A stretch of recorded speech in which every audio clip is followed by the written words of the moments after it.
Hello my dear students, welcome back. जैसा कि अभी आप स्क्रीन पे देख रहे हैं, अब वर्ड प्रॉब्लम का डर ख़त्म। वाकई माय डियर, मैं जानता हूँ 90% स्टूडेंट्स को वर्ड प्रॉब्लम में प्रॉब्लम होती है। वर्ड प्रॉब्लम का डर उनके मन में होता है क्योंकि हम फार्मूला रट कर क्वेश्चन कैलकुलेटिव मैथ बना सकते हैं, बट वर्ड प्रॉब्लम को रट कर नहीं बनाया जा सकता, उसको समझना होता है। तो आई एम श्योर आज से हम लोग इस चीज़ को समझेंगे।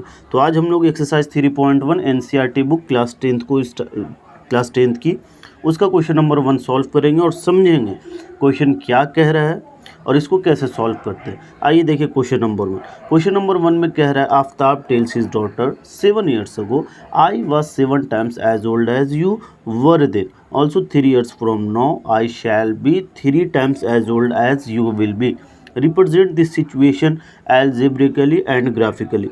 क्वेश्चन को आप ऐसा करें, या तो कॉपी पे लिख ले या फिर बुक अपने पास रखे ताकि क्वेश्चन आपको ध्यान रहे। तो देखिए क्वेश्चन में कहता है कि आफ्ताब अपनी बेटी से कहता है, बाय द वे डियर, मैं भी आपका आफ्ताब सर हूँ, बट यहाँ पे बात मेरी नहीं हो रही है, ये बुक में दिया हुआ है।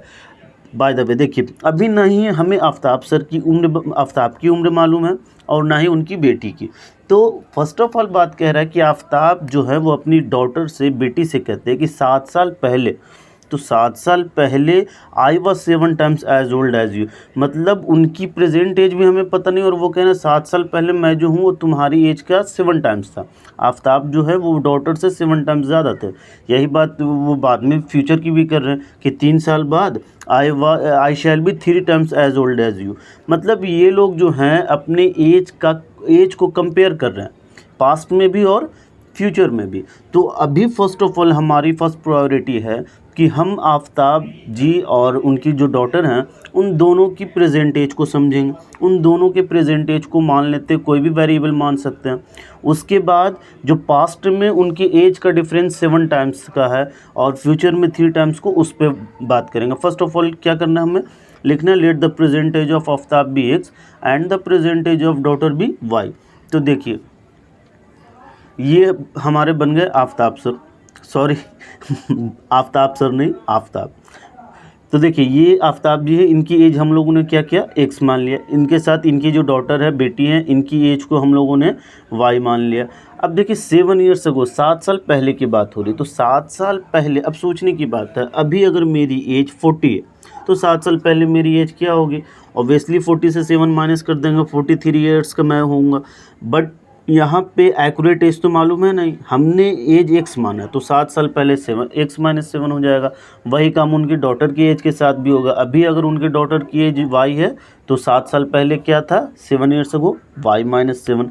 अब यहाँ से हमें क्या करना, कंपेयर करना है। कंपेयर क्या करना है कि जो डॉटर की एज है और आफ्ताब जी की एज है, उन दोनों को compare. Aftab tells his daughter, Aftab अपनी बेटी से क्या कहता है, 7 years ago, 7 साल पहले, I was 7 times as old as you, मतलब आफ्ताब जी की उम्र जो है वो उनकी बेटी से 7 गुना बड़ा है। तो हमें दोनों की उम्र को बराबर करना है। तो बराबर कब होगा, देखिए जैसे आफ्ताब जी की उम्र ऑलरेडी बड़ी है 7 times, तो कम क्या है, उनके डॉटर की एज ना, तो उनके डॉटर की एज में 7 से मल्टीप्लाई कर देंगे। उसके बाद इसको सिंपली हम लोग सॉल्व कर लेंगे। तो जब सॉल्व करेंगे तो इक्वेशन क्या क्रिएट हो गया, x minus 7 is equal to -42। ये हो गया हमारा इक्वेशन 1। बस याद रखना यही है कि आफ्ताब की जो उम्र है वो ज़्यादा है, तो उसमें मल्टीप्लाई नहीं करना, डॉटर में करना। आइए इसके बाद फिर देखते हैं और कंसेप्ट क्लियर करते हैं। तो देखिए फिर से पहले प्रेजेंट एज इंडिकेट कर लेना है हम लोग को कि आफ्ताब की प्रेजेंट एज एक्स है और उनकी डॉटर की प्रेजेंट एज वाई है। 3 years फ्रॉम नाउ, अब से 3 साल बाद, अब फ्यूचर की बात कर रहा है तो सोचने की बात है। अभी मेरी एज मान लिया 20 है, तो 3 साल बाद मेरी एज क्या होगी, 23 होगी। 3 ऐड कर देंगे तो यही काम आफ्ताब जी की एज में होगी, उनकी एज में भी 3 ऐड कर देंगे और साथ में उनकी डॉटर की एज में भी हम लोग 3 ऐड कर देंगे, क्योंकि दोनों ही 3 साल बाद की बात हो रहा है।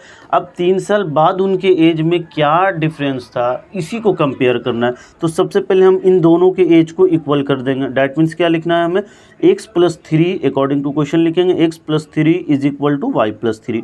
अब आफ्ताब जी कह रहे हैं कि आई शैल बी, मतलब आफ्ताब की जो उम्र होगी वो उनके डॉटर की उम्र की 3 गुनी होगी। मतलब आफ्ताब जी की उम्र ऑलरेडी 3 गुनी है, तो कम कौन है, डॉटर है, तो डॉटर को 3 से मल्टीप्लाई कर देंगे, तभी तो दोनों की उम्र इक्वल होगी। उसके बाद इसको सिंपली सॉल्व कर लेंगे। तो सॉल्व करने के बाद इक्वेशन हमारा क्या क्रिएट हुआ, x - 3y is equal to 6। ये हो गया हमारा सेकंड इक्वेशन। तो देखिए डियर, फर्स्ट इक्वेशन ऑलरेडी पहले फाइंड आउट कर लिया, ये x - 7 इज इक्वल टू -42, और सेकंड इक्वेशन अभी हम लोगों ने फाइंड आउट कर लिया x - 3y is equal to 6। ये दोनों इक्वेशन जो हम लोगों ने फाइंड आउट किया है यही अलजेब्रिकली रिप्रेजेंटेशन है। इन इक्वेशंस को अलजेब्रिकली रिप्रेजेंटेशन कहते हैं हम लोग। अब इसको ग्राफिकली सॉल्व करना है, तो इस इक्वेशन को आप ग्राफिकल मेथड से सॉल्व करेंगे। मैं ऑलरेडी ग्राफिकल मेथड पे एक अलग से वीडियो बना चुका हूँ जिसमें आपको डिटेल में बताया हुआ हूँ मैंने कि ग्राफिकल मेथड कैसे बनाते हैं, तो आप उस वीडियो को देख ले। अगर वीडियो नहीं देखा है आप में